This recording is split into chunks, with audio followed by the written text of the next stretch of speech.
అదేవిధంగా ఇటీవల కోటయ్య ముత్తమ్మ గారు వారి కుమారులు ఇటీవల తేలి గారు జానకిరాములు గారు రామకృష్ణ గారు ఎంతో పురాతనమైనది, ఎన్నో 50,000 పదాలు ఇచ్చారండి.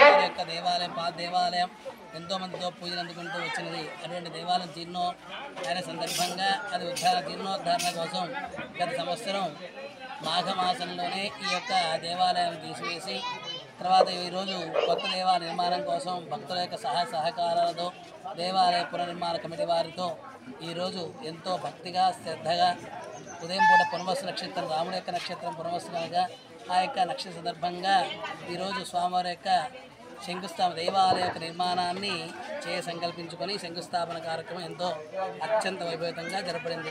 ఇట్టి కార్యక్రమంలో భాగంగా పాల్గొని అందరికీ కూడా భక్తులందరికీ అదేవిధంగా సహాయ అందించడానికి కూడా ఆ యొక్క దేవాదేవుడు ఆయన యొక్క శ్రీరామచంద్రమూర్తి యొక్క ఆశీస్సులు ఎప్పుడు ఉండాలని కోరుకుంటూ స్వస్తిప్రియాభ్య పరిపాలయంతాం న్యాయేన మార్గేణ మహిమహీషాః గోబ్రాహ్మణేభ్యः సుఖలోకాः సమస్తాः సుఖినో భవంతు.